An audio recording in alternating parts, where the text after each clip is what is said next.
Hi friends, నేను శ్రీశాంత్. అందరూ ఎలా ఉన్నారు? ఇవాటి వీడియోలో ఎలాంటి సందర్భాలలో ఎలాంటి నిర్ణయాలు తీసుకోవాలి అని చూద్దాం.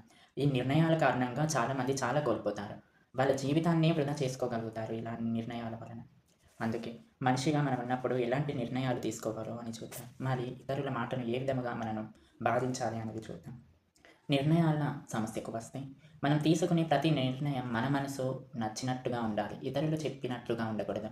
దీనికి ఉదాహరణకి ఒక స్టోరీ నేను చెప్పాలనుకుంటున్నాను. ఇద్దరు మిత్రులున్నారు. ఒక మిత్రుడు చాలా ఎక్కువ స్థాయిలో ఉన్నాడు. అంటే చాలా రిచ్ అనమాట. మరో మిత్రుడు కొంచెం పూర్, మధ్య స్థాయిలో ఉన్నాడు. ఆ మిత్రుడు రిచ్ అనే మిత్రుడిని అడిగాడు. నేను ఒక దగ్గర ప్లేస్ కొనుక్కుంటున్నాను. నా దగ్గర ఇంత బడ్జెట్ ఉంది. నేను కొనాలా వద్దా అని. ఆ రిచ్ పర్సన్ ఇతనితో అన్నాడు, "అయ్యో! ఎందుకు కొంటున్నావు? నీ దగ్గర ఇప్పటికే డబ్బులు లేవు. మళ్ళీ ఎప్పుడైనా కొనవచ్చు. ఇప్పటికి నువ్వు ఆగిపో. ఇప్పుడు ఎలాంటి ప్లేసెస్ నువ్వు పర్చేస్ చేయకు" అని చెప్పాడు. సరే నా మిత్రుడు ఇలా చెప్పాడు అని అప్పుడు ఆ జాగాకు కొద్దిగా రేట్ తక్కువగానే ఉంది. అయినా వాళ్ళ మిత్రుడు ఇలా చెప్పాడని అతని మాట విని ఆ జాగాను కొనడం ఆపేశాడు. అంటే ఇతనికి సొంత నిర్ణయాలు తీసుకునే అవగాహన లేదు. కొన్ని రోజులు గడిచాయి. కొన్ని సంవత్సరాల తర్వాత అదే జాగా దగ్గరికి వెళ్లారు. అప్పటికి అది ఎవరు కొనలేరు. ఇతని దగ్గర కొద్దిగా బడ్జెట్ ఉంది. ఎక్కువగానే ఉంది. అప్పుడు ఆ జాగాకి ఎంత బడ్జెట్ అవసరమో అంతే ఇప్పుడుంది. కానీ ఆ జాగా రేట్ పెరిగిందన్నమాట.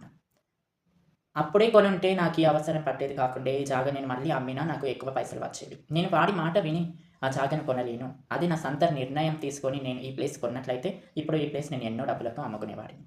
చూసారా ఫ్రెండ్స్, ఇతరులు చెప్పిన మాటలకు మనం ఆ మాటల ద్వారా నిర్ణయాలు తీసుకోవడం ద్వారా ఎన్ని సమస్యలు.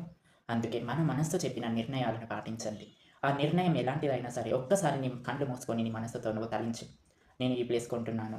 ఈ ప్లేస్ ద్వారా నాకు ఎలాంటి ఉపయోగాలున్నాయి? ఇప్పుడు కొంటేనే బాగుంటుందా? ముందు జరిగేది కూడా మీరు ఆలోచించాలి. ఫ్యూచర్‌లో ఏం జరుగుతుంది? ఇప్పుడు నేను పర్చేస్ చేస్తే ఇప్పుడు రేట్ తక్కువగా ఉంది. అదే ఫ్యూచర్‌లో దీని రేట్ పెరగవచ్చు. నా దగ్గర ఉన్న బడ్జెట్‌తోటి నేను ఇప్పుడు కొనుక్కుంటే అయిపోవు కదా! అని నువ్వప్పుడు ఆలోచిస్తే నీ సొంత నిర్ణయంతో నువ్వు ఇప్పుడు ఒక స్థాయిలో ఉండేవాడివి. అదే కాకుండా మీ మిత్రుడి మాట వినడం ద్వారానే నువ్వు నీ సొంత నిర్ణయం లేకపోవడం ద్వారా ఇప్పుడు ఎలాంటి జాగను తీసుకోలేకపోతున్నావు. ఇది.